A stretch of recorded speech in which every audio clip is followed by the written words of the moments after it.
Kevin Lindsey, of course, you guys know he's the manager of technical service for TravelCenters of America. You and I are going to be taking this ride together on a regular basis, although don't be surprised if Hey-Ho Nemo starts dropping in from time to time, Kevin.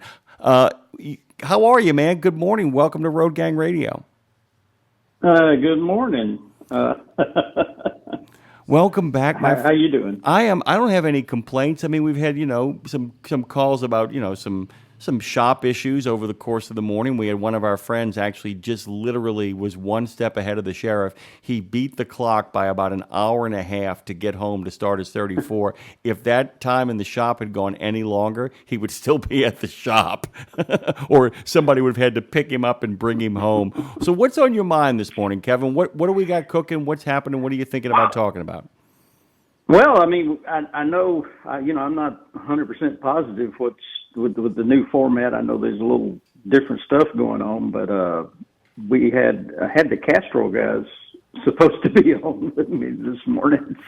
Yeah, I mean, we've. But I don't know. I don't know what's going on with that. But, yeah. Well, hold on one second, Dre. Can you do me a favor? Let's see if the Castrol guys actually are in. Reach out to Dave.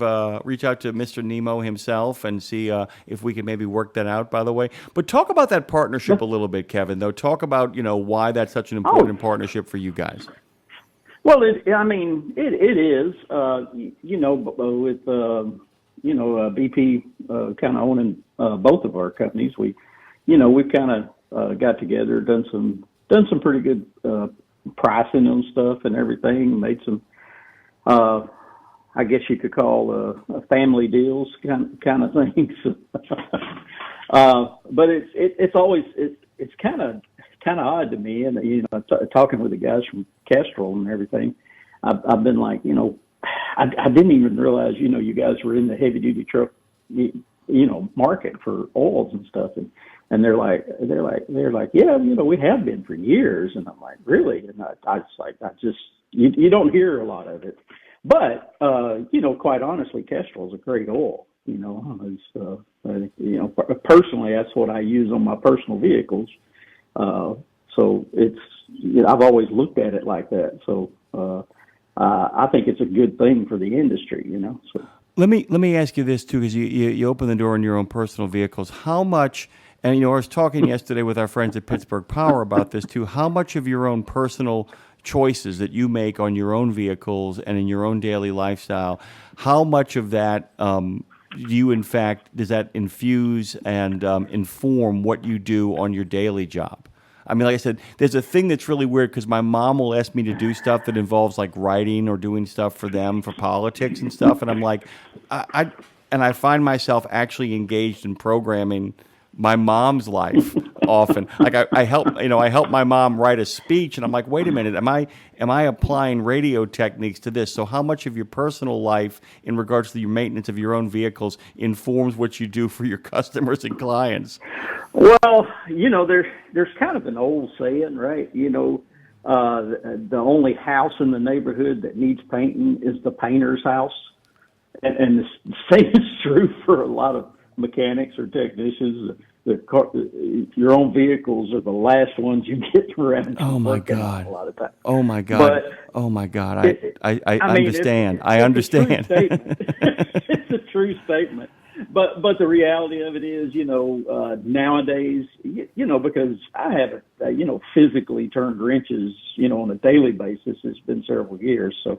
I do tinker around a lot more than I used to with different things and everything. And I mean, I keep, I pay attention to things, from learning over the years, what different types of oil I want to use, lubricants and all kinds of different things like that. But I do apply a lot of that, from what I see, even diagnostic wise, that's one thing I noticed because in the trucking industry, we've traditionally been behind the automotive industry on electronics and things like that to an extent.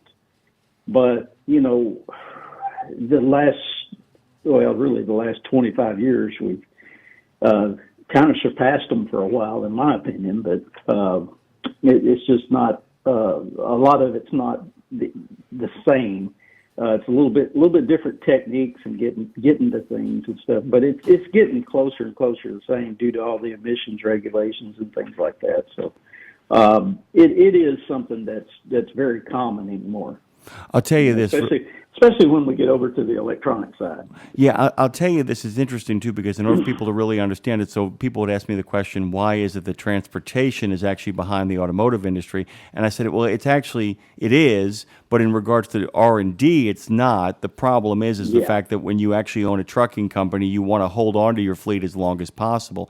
It's such an interesting dilemma, because in order to maintain your cost, you want to make sure that you hold on to your trucks right up until the point where servicing them becomes more expensive than getting an entirely new fleet. So it's this really crazy balancing game, whereas when you're at home with your own car, you're like, I don't care if it costs me too much money. I want to drive around in that new piece of beauty. You know what I'm saying? There's so many other things that go into consideration that don't just mean them. Now, there's a lot of people who are successful who actually care about the bottom line with their personal finances as well. But in regards to if you want to run your business, you've got to hit that kind of perfect balance point. Trey, we got somebody on the phone, do we not, my friend? We got somebody going on here. Oh, man, we got Byron and Eric hanging out with us today.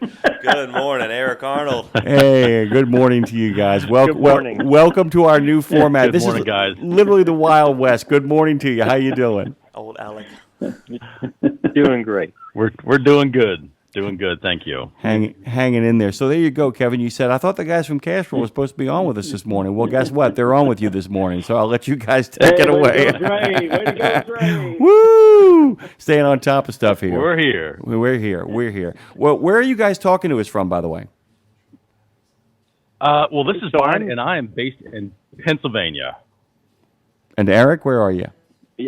Yeah, this is Eric. So I'm on the West Coast. It is bright and early on the West Coast here, just in Oregon, just outside of Portland. Oh, man, by the way, I'm in New Orleans now setting up this new studio, but I actually usually do the show from Santa Clarita, California, so I have nothing but compassion for you right now. You're a wonderful human being. Thank you for joining us at 5:38 in the a.m. Yeah. Holy Mary.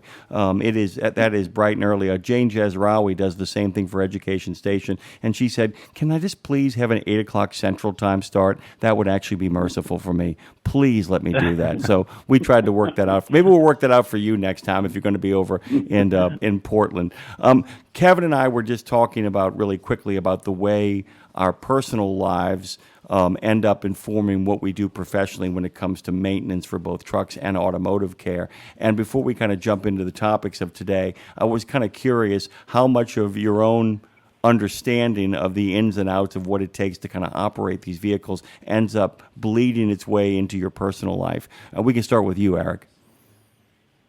Sure. And this drives my wife nuts, but I think about the car as an asset, and I kind of treat it as if it's earning money for me, even though it's really providing basic transportation and shuttling the kids around. But it does, and she pretty much has resigned to letting me manage all of the maintenance, all of the service of the vehicles, just because she says I'm too picky. And Byron, yourself? As someone that was a former mechanic in a future life, I am very much involved in the vehicle maintenance. So I'll just say, like, there's 3 vehicles to maintain in our household fleet. And I'm heavily involved with its oil changes, brake changes, basic maintenance, you name it, I'll kind of do it. As long as I have the equipment to kind of cover it here in the house. The wife might limit some of the tool purchases to take on larger items, which is probably a good thing, I think. So, yes. It's funny, too, because often we find ourselves at work, and I've had this experience with other things in my life where the stuff that we have at work is so great. I'm like, I want to upgrade. And my wife goes, yeah, you can upgrade when the company pays for it. And I'm like, never mind. I don't want to upgrade anymore. I don't want to upgrade. Yeah.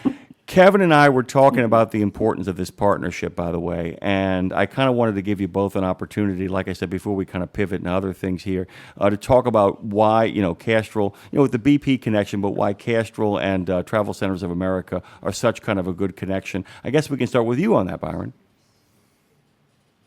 Yeah, so I mean, probably a good choice to start here. I mean, that is the TravelCenters of America is the account that I manage here at Castrol. So I live and breathe TA day in and day out, 24/7. It feels like sometimes. But why I really think it's important is, we're probably all kind of under the BP Lubricants kind of umbrella. We're owned by the same kind of parent company. But what I think is really good is speaking for the Castrol side, is it's kind of given us an outlet to kind of be out there in those truck service centers, the truck stops across the country. So it's provided a good source point for us. But the other thing I would say is I think for TA is we really try and manage our partnership and relationship very closely together. So, it's a number of things that we'll kind of work on and really trying to be integrated, as not just a vendor for TravelCenters of America, but a true business partner. And what can we do to help them kind of advance what they're doing? And how can we get involved with what they're doing to really kind of help grow their business and not just kind of our business here at Castrol? Yeah, it's really kind of crucial, by the way, because one of the things that we talk about on this show a lot on a number of segments is you're only as good as your partnerships. And people often forget that as well. The idea is you're only as good as your partnerships and you're only as good as your partners. So it behooves you to not only be invested in your own success, but to actually figure out ways to look at what their strategies are and to either emulate them or to amplify them through your own kind of approaches as well.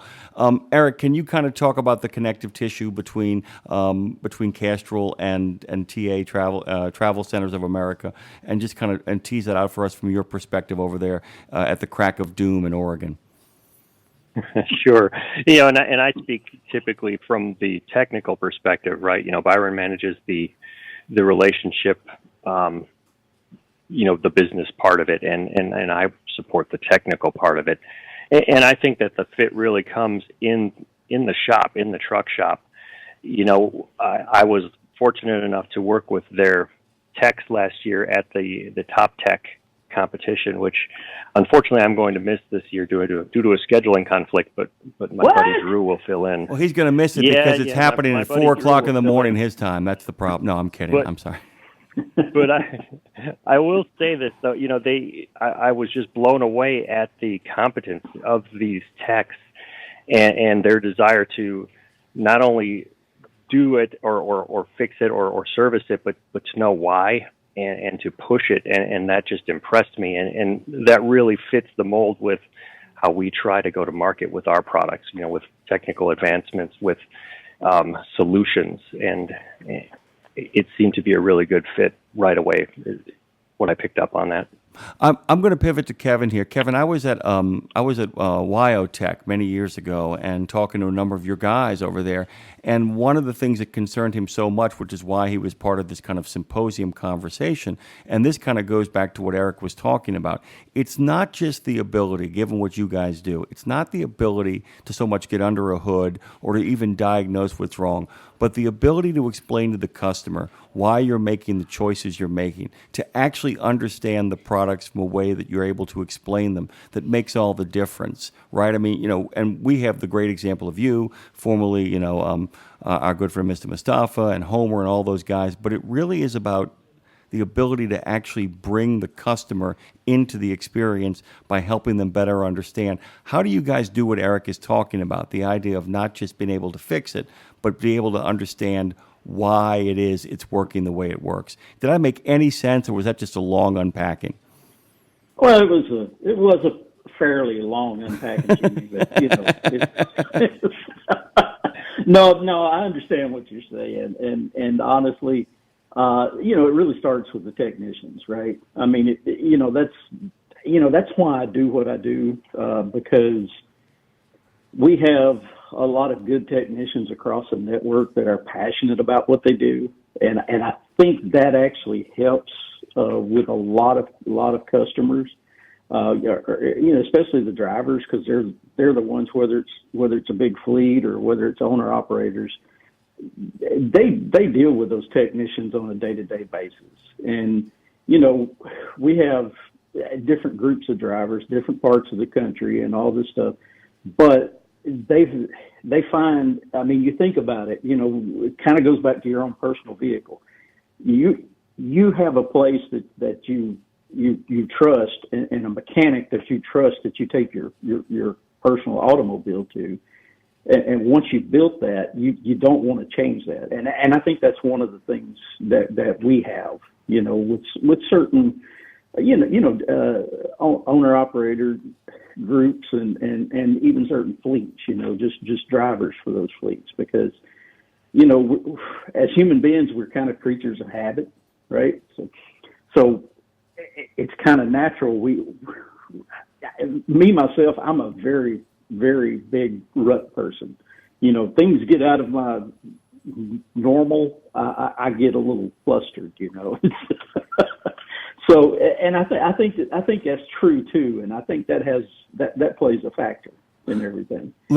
Let me pivot to Eric here for a second, because you talked about the idea of those lubricants, okay? And it actually ties into what Kevin's talking about. So you talk about the idea of understanding what it is you guys do, but also having to understand what it is TravelCenters of America do.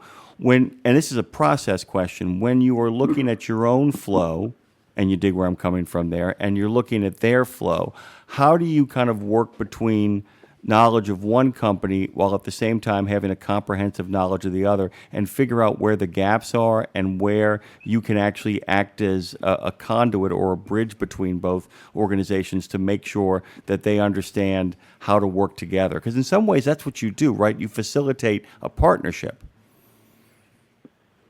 Yeah, and from my perspective, and Byron's, is probably pretty similar, but I like to look at, observe and ask the questions to understand what it is, that their business does. What are they trying to accomplish, and where do they succeed, or where are their best, I guess, modes of operation, if that makes sense.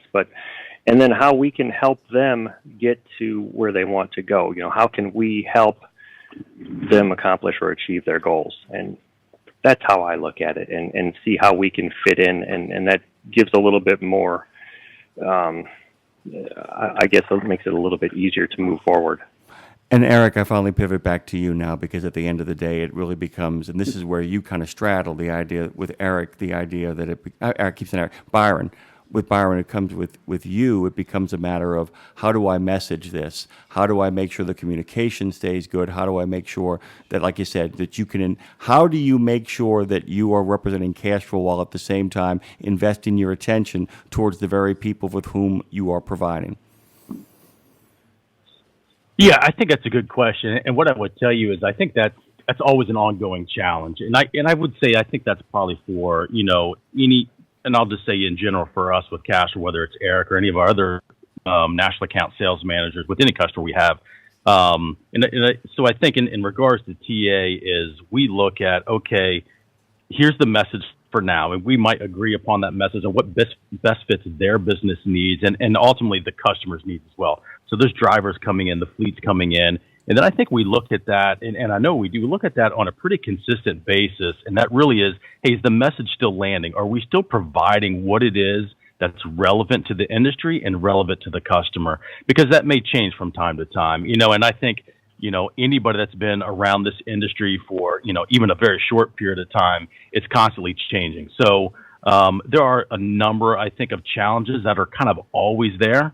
But then some of those things kind of change a little bit as well. And you look at just kind of where freight numbers are at and everything else. And I think from our perspective with what we do and with what TA does, it seems to be the first place that people go when they look to save money and cost is maintenance, which is unfortunate because maintenance then, you skimp a little bit here, it can add up to a lot of big unplanned costs later on down the road. So I think those are some of the things I think of looking at right now. Maintenance seems to be one of the things that people cut back on. So we're really trying to continue that message of, don't cut out on some of these things. And, how can we best get that message out there, and how can we best help the customer and TA work together to kind of protect that investment of what these fleets and these owner operators have as their equipment, because that's their livelihood day in and day out. Well, and the other thing is, and this goes back to Kevin, and I almost want you to become almost like an evangelist here, Kevin. But the idea is that when we talk to fleet owners, they have three big tools in regards to recruiting. Can I, in fact, pay these people enough to give them a good living? can I give them enough time off of work to provide them with a great lifestyle? And can I put them inside of the kind of equipment that actually doesn't wear them down and break their heart and make them end up spending more time on the side of the road than they have to? If you can, in fact, attract somebody with the money, the time, and the equipment. Do you find that what we're talking about here is in fact the case, that the equipment, getting people in the right kind of technologies to do the job, often is the thing that falls by the wayside? I mean, are people always kind of asking if there are ways to get it a little bit cheaper? I know everybody does it for almost everything, but is that an ongoing, do you feel like you have to kind of drag people across the finish line when it comes to, if you don't take care of this maintenance, you're not going to have any employees in the end because the stuff they're going to be driving ain't going to work? Oh, absolutely. Absolutely. And, and that's the thing about, preventative maintenance. It's all in the whole title of what it is, preventative maintenance, and a lot of times I think it gets overlooked. Well, it's just a PM. It's just an oil change. No, it's not. There's a lot more to it than that, right? So, when you're, it's really one of those things, a PM is the purpose truly is to help eradicate downtime, right? And because that's the big killer in any trucking company, whether it's a one truck company or a 10,000 truck company, is downtime, right? So that's always the struggle. Is to try to find those things, and there's so many different things, nowadays, and a good maintenance program really can drive those numbers down. Yeah, maybe never true. You can really never truly eradicate. I know I used a big word there, but you can't really totally get rid of the downtime. Things are going to happen. It's a machine, right? So things are going to break. And things are going to happen. Actually, but you know what the worst thing? Try to keep them to a minimum. Kevin, the worst thing you can do for a truck is turn it on. I mean, that's the worst thing you can do to a truck is actually turn the thing over. Hey, you'll never have downtime if you don't go down the road. Yeah, exactly. And I kind of wanted to bring this up too because I'm a pivot to Eric here. One of the other things too is that this at its basic core, Castrol is, in fact, one of the greatest preventative maintenances of all time. I mean, people don't realize that, but it's like this is where, in regards to your expenditures, you should really be spending not the percentage of your overall budget, but you should be really investing in the best quality stuff in regards to preventative care, correct? That it's the one place that you really can't maneuver on. You want to make sure that it's kind of like eating the best foods. This is really what it kind of comes down to. It's the same pitch. You want to have the stuff that's the highest in nutrients, the richest in nutrients. That's a fair analogy, correct? It is, and it's often not looked at this way because it's oil would be considered consumable or what have you, sort of like tires, brakes. But oil is a component, and you want to make sure you use the right components in your engine. And the oil should be looked at no differently. Same with filters. Using higher quality products will give you that experience. Cheaping out, you're gonna make up for it down the road, probably with a more expensive repair.